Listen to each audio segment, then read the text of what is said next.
They held the line. OORAH! Written by firefighter Raven. Tribune Jalian Malaxia sat at the bar, nursing his drink, while the usual crowd of cadets and civilians drank and sang the war songs of the Great Coalition. He'd been a soldier in the Grand Coalition armies for almost 70 galactic years. He'd risen from the lowest rank to commanding a Kezark of 100,000 troops. For his loyal service, he was promoted to Tribune and given the option to retire or his pick of assignments. The service was all he knew, so he took the offer to teach at the academy. He drank alone most of the time. Most cadets were too intimidated to talk to him outside class. His rank, experiences, or sheer size kept most cadets from speaking to him when he was off duty. Unlike most of the academy instructors, he was one of those mythical beings, a combat veteran of many wars. Most instructors had combat experience, but usually just one or two conflicts. As part of his interview with the academy commandant, his service record was reviewed. He was surprised by some of the details in it. After 70 years of combat service, it all blurred together. He'd fought in 22 wars, 642 major engagements, numerous skirmishes, and more than a few barroom brawls. He shrugged at the last one. He came up through the ranks and became an officer by battlefield commission. He wasn't an officer and an aristocrat like most of the cadets he taught. He was almost 3 meters tall and massively muscled. And like all soldiers from the Trelaxia, numerous scars crisscrossed his entire body, especially his forearms and his curled horns on his head. So he was surprised when a cadet from the newest class approached him, pushed by his friends of course. Tribune Malaxia? The young Kitarin stuttered. Yes, cadet, he replied, while trying to remember its name. Cadet Sen, sir, the young cadet answered. Ah yes, what can I do for you, cadet? Jalian inquired. He tried to keep from smiling at how scared the Kitarin looked. Ears flat, tail tucked between his legs, and barely able to look up at him. Sir, if it's okay, the cadet asked, trying to overcome his nervousness. We were talking about who were the best soldiers in the coalition military. Is that all? Jalian chuckled. And how do you mean the best? The best fighters? The bravest warriors? The strongest soldiers? The canniest troopers? Or the most reliable to get the job done? The cadet looked to his friends for help, but none was given. I don't know, sir, his voice barely audible. Jalian smiled and decided to take pity on the young Kitarin. He took a pull from his drink and signalled the bartender for another. As she slid the drink to him, she shared that amused look she always had when he was going to tell a tale. After another pull at his fresh drink, he put it down and turned around on his stool. You asked about the best soldiers in our military, but I will instead tell you of my experience with the best soldiers that I've ever fought beside. The rest of the bar's patrons quieted down as they realised they might get to hear him share some of his past experiences. They weren't part of our military, but one of the few allies willing to step up when the Razith invaded our space. Jalian's eyes stared at nothing as he tried to remember how long ago it was. About 30 cycles ago it was. They'd sent a large force against a small colony world, Raza 6. Taking another pull from his drink before continuing. I was just a Chiliad then, commanding a Milinak of heavy artillery. The entire Titacha had been sent to evacuate the civilians before the Razith arrived. At the time, most of us thought sending 10,000 soldiers to evacuate 6,000 civilians was overkill. He shook his head before continuing. But we hadn't met the Razith in combat before. Jalian looked around the room before continuing. Cadets learn about the Razith in their 3rd year, so for the younger cadets and the civilians in the room, I better explain who the Razith were.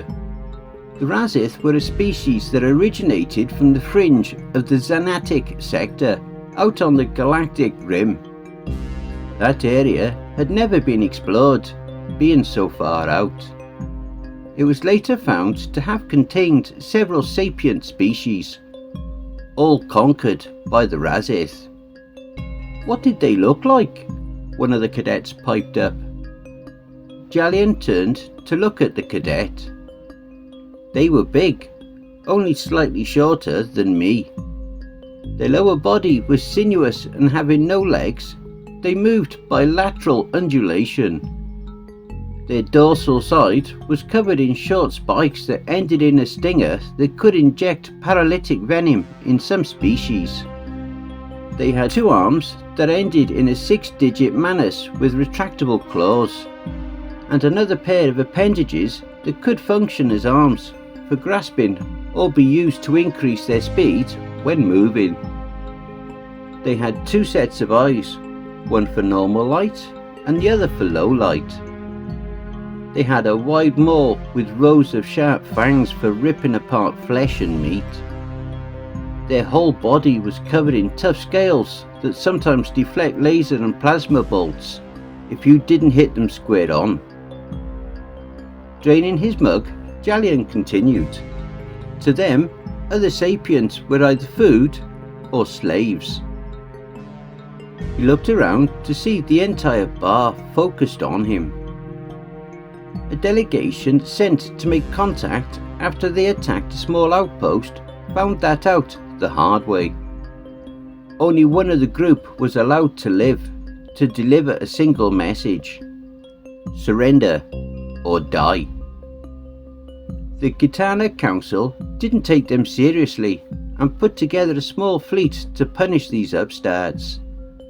After all, the survivor reported that they only had a dozen ships. None came back.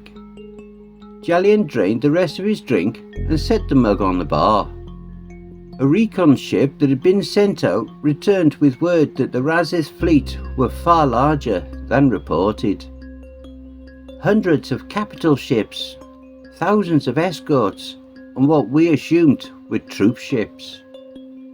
With our fleet scattered across coalition territory, we needed to buy time for them to join the Grand Fleet, so dozens of squadrons were sent to evacuate all colonies and stations directly in the enemy's path, Jalian said, his eyes staring at nothing as he spoke. We didn't know the Razith had sent out their groups of raiders to seize any supplies they could, and in their case, the colonies were just another source of food. Jalian began to reach for his mug, remembering it was empty just before grasping it, so he was pleasantly surprised to find it full again. So our small fleet reached Raza 6 and took orbit above the main settlement. A message had been sent for the colony to gather all their people in the main settlement and be evacuated from there. With none of our ships capable of atmospheric manoeuvring, we were reduced to using shuttles and other smaller craft to load the colonists and their belongings. It would take some time to lift 6,000 colonists, their animals, and a few belongings to the ships in orbit. Jalian gave a small chuckle as he remembered the argument between the fleet commander and the Tetarch over the colonists' animals. He'd finally convinced the fleet commander that they were here to rescue the colonists and denied the Razith of supplies. Being carnivorous, the colonists' animals were a food supply for them, and couldn't be left behind. He also pointed out that simply destroying them to the point of being inedible would take too long, agitate the colonists, and significantly slow down the evac time more than just taking the animals would. One of the other cadets spoke up. "Sir, are you okay?" bringing Jalian back to the present. "I apologise. I was lost in a memory. Now, where was I?" he thought out loud. "Ah yes, the evacuation," he said. "We'd been at it for several centacts when we received word of hostile ships entering the system. The fleet commander took all but 2 destroyers to engage the enemy while we tried to speed up the evacuation, but you can only move so fast with the number of shuttles we had." Taking another pull of his drink. "Good thing it isn't very strong, or I'd be under a table before I am done," he said to himself. "My Tetarch conferred with the fleet commander, and a distress signal was sent out for more ships to assist in the effort. He was also informed of several ships heading for the planet's surface, most likely ground troops. The area around the settlement wasn't very defensible, so we moved the LZ to a nearby plateau and moved the rest of the colonists that way. The colonists would often take their livestock to graze on the top of the plateau, so there was a well-worn path, and even better, some of the livestock naturally began to climb the trail to their grazing spot. The path up was mostly rock and dirt, with some vegetation here and there," he continued. "It levelled off into 3 different benches as you ascended. This allowed a brief rest for some of the slower colonists. The plateau was bulbous where the pathway existed on it. Sheer cliffs along nearly all sides provided added protection, and the land narrowed to a bluff over the river, far below. A wide spot of the farthest end of the bluff was just big enough for an LZ." His hands helped show what he meant. The Tetarch began breaking off Milinak at the base, and at each bench to hold off the Razith, Jalian recalled. Each level could be supported from the defensive line above, and with each side of that steep slope being a sheer cliff face, it looked like a tough Wayanade to crack. After deploying 5 Milinak along the trail from the bottom, over 3 benches, and a line on top, that left 5 others to assist in the evac and build backup defensive lines. "My Milinak was to hold the second bench," he explained. Jalian was starting to enjoy sharing this with the crowd. He didn't talk about it often, but oh did he dream about it. The nightmares weren't as frequent now, but every so often they'd plague his sleep. The sights, sounds and smells of that desperate fight. The screams of the wounded and dying. Feeling the battle slip out of his control. "We got word from the fleet commander that his battle was going well, but neither side had an edge," Jalian said. "We also got some intel back from the AI-controlled recon craft about the multiple formations of the enemy sacking and burning everything they came across, and all heading our way." His throat getting dry, he took a drink from his mug and then continued. "We had our first contact with the Razith not long after that report. There were less than a Milinak of them. We opened up as soon as they came into range, and got the nasty surprise of finding out that their scales gave them some defense against lasers and plasma fire. Here and there one went down, but nowhere near the numbers expected." His eyes took on a haunted look. "We hadn't even eliminated a quarter of them before they hit the first line of defense and rolled right over it.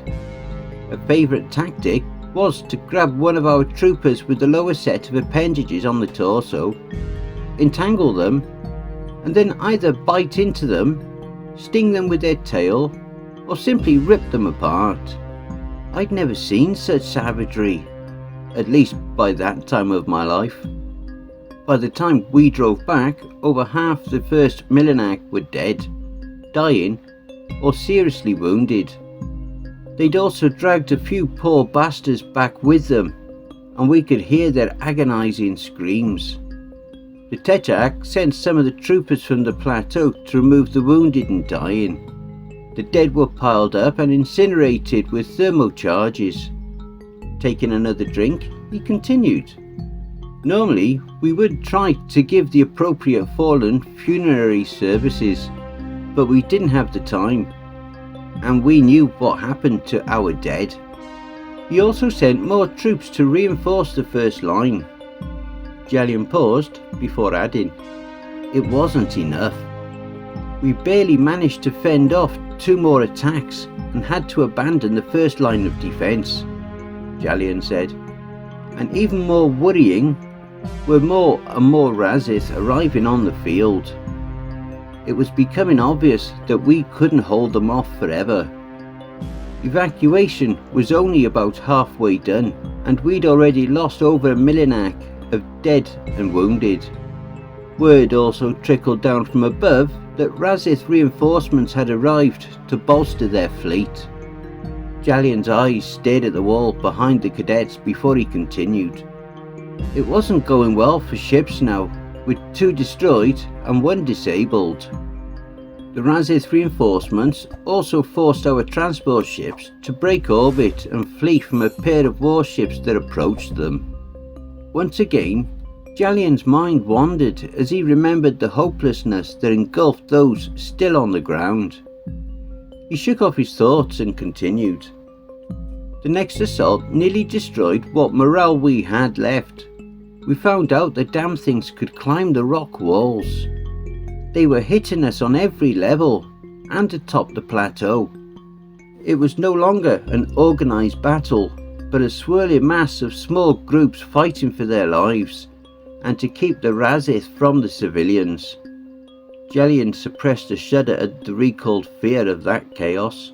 And just when things seemed hopeless, they arrived.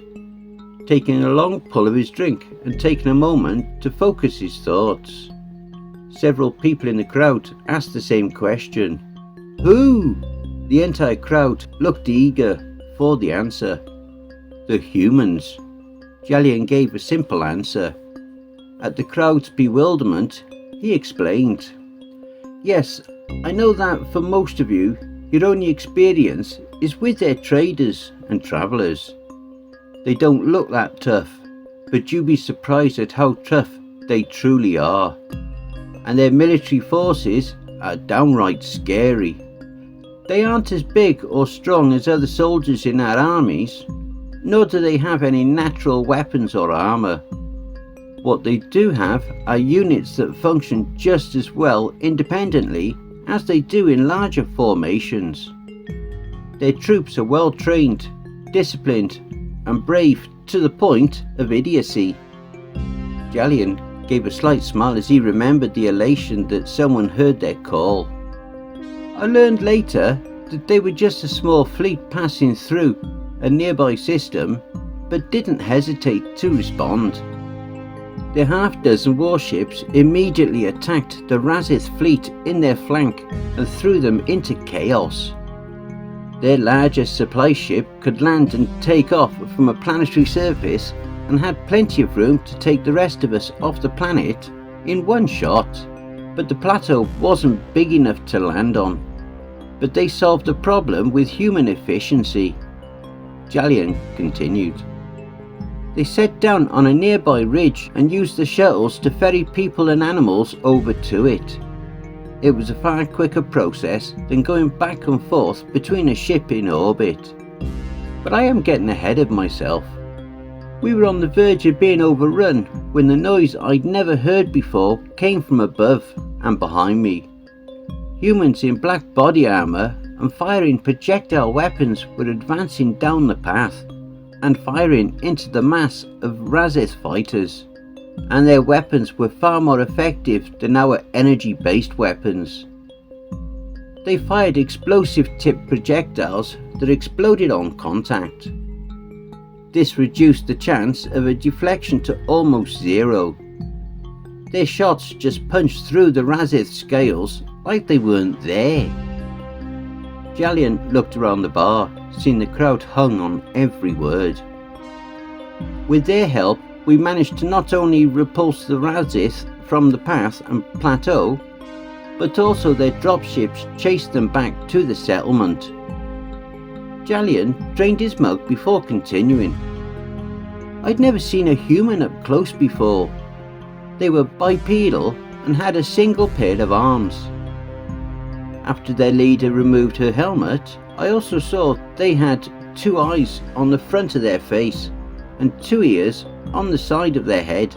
Directly below and between their eyes was a single proboscis and a single mouth with small teeth.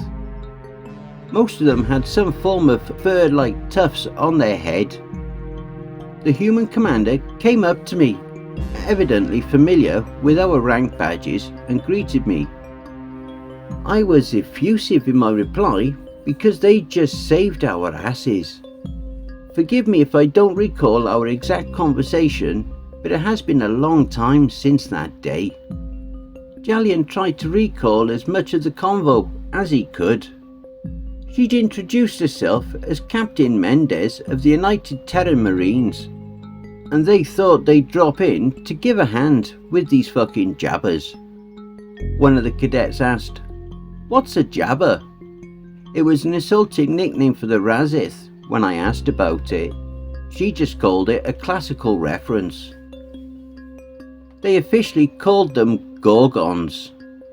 It refers to a creature from their ancient mythologies.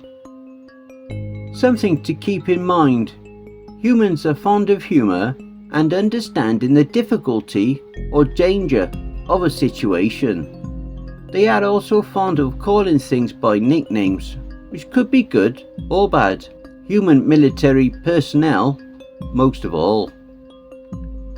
Jalian later recalled the enjoyment he got when they later taught him banter.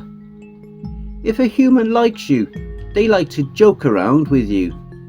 That is usually a good thing. But I found very few things scarier than when a human is deadly serious. Jalian paused before continuing.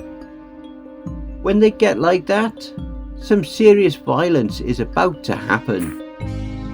They often fight hard, but often in a more clinical fashion, like we do. But when a human soldier gets that serious, they will fight with a frightening level of ferocity. I was once on a scouting mission with 24 human marines. We were investigating why a Barkiri settlement stopped responding to hails. It turned out that the Bagrati pirates had hit the settlement and killed or kidnapped the people to sell at the slave markets. Jalian could still remember the anger he felt at the scene. But they didn't take the Barkiri children with them. They executed them. That was the first time I saw a human soldier become deadly serious. We caught up to those pirates, and even though they were outnumbered by the pirates, they killed every one of them and didn't lose a man. And they didn't just kill them, they beat many of them to death with weapons, tools, furniture, or even using their close manus and boots. I saw one even use a Bagrati's arm to beat the pirate to death. This will be relevant later, I promise. As I was saying, the Marine captain introduced herself and we began exchanging tactical information. It was also around this time that I found out I was the most senior officer left alive and became in charge of this mission. Now that we know they could simply climb the sides, we decided it was easier to form a defensive perimeter on top of the plateau. We only had a few shuttle trips left in the evacuation, Jalian said.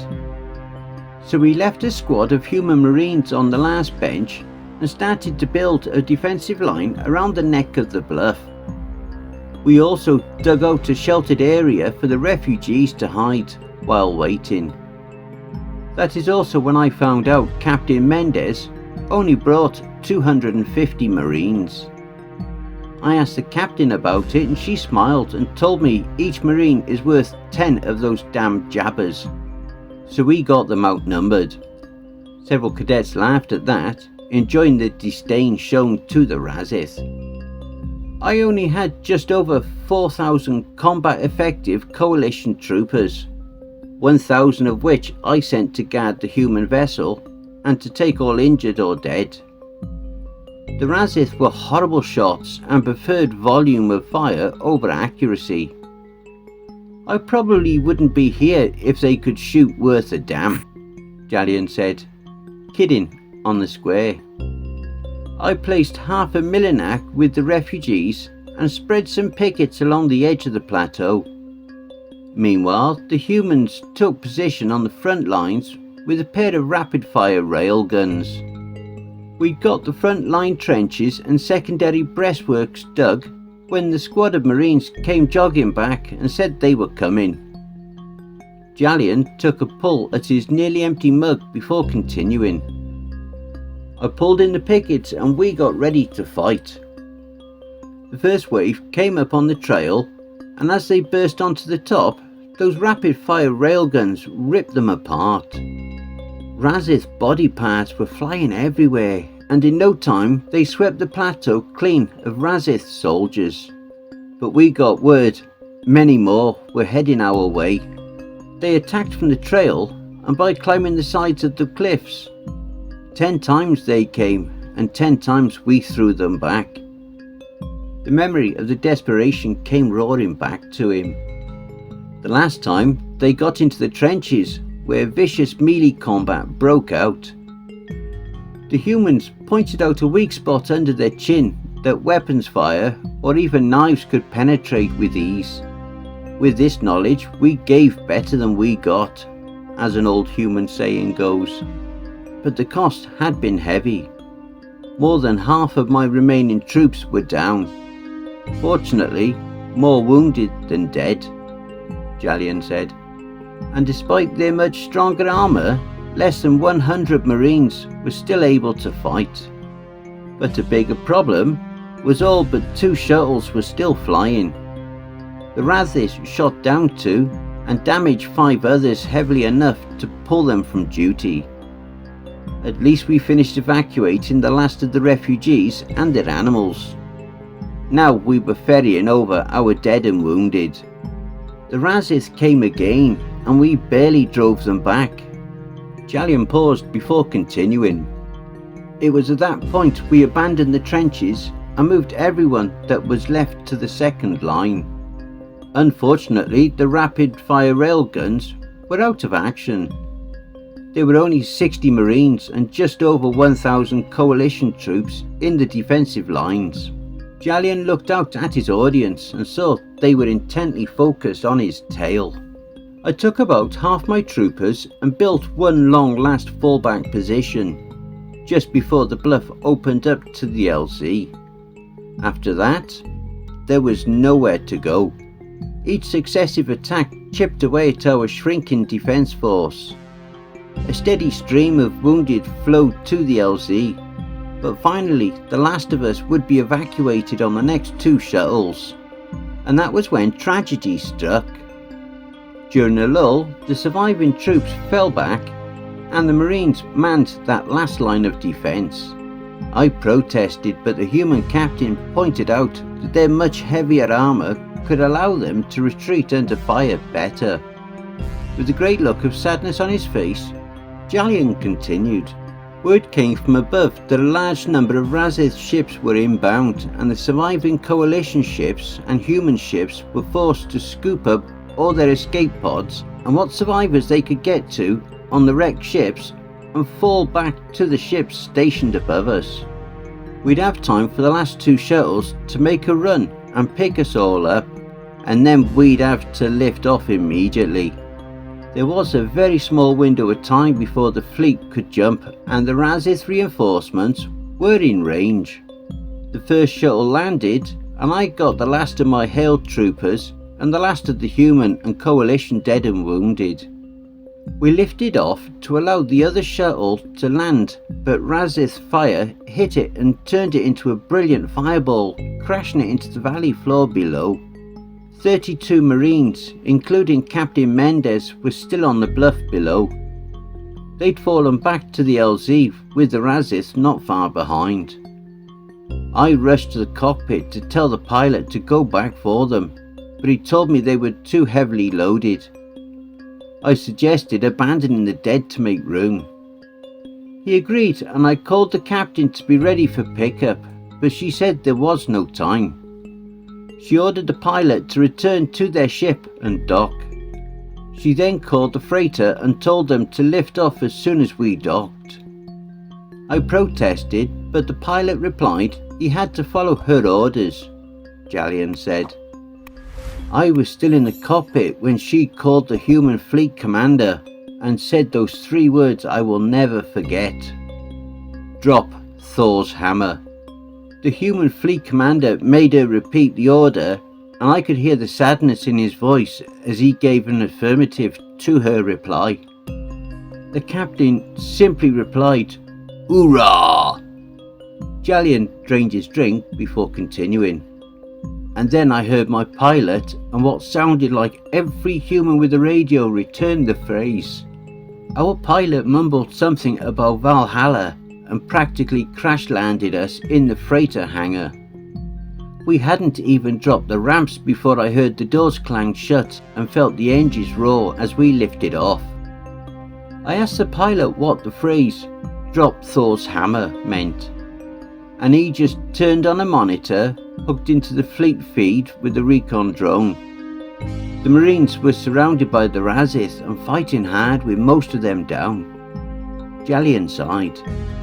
It was then I saw a streak of light race down and hit the LZ.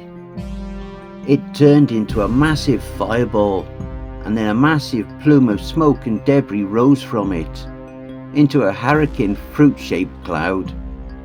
I looked at both pilots and saw tears on their faces. One of them explained to me that drop Thor's hammer meant to drop a nuke on their position. I asked why she did it, and the pilot replied, so we wouldn't try and risk the fleet by returning for them. And that is why I say they are the best I ever fought with. They came to help us when they didn't have to. They fought shoulder to shoulder with us, and in the end, they sacrificed themselves to make sure we would survive. Jalian scanned the crowd, seeing them shocked, amazed, and even saddened at that action. And now, cadets, it's late, and we get up early. And with that, Jalian set down his emptied mug, signed his credit chit, and left the bar.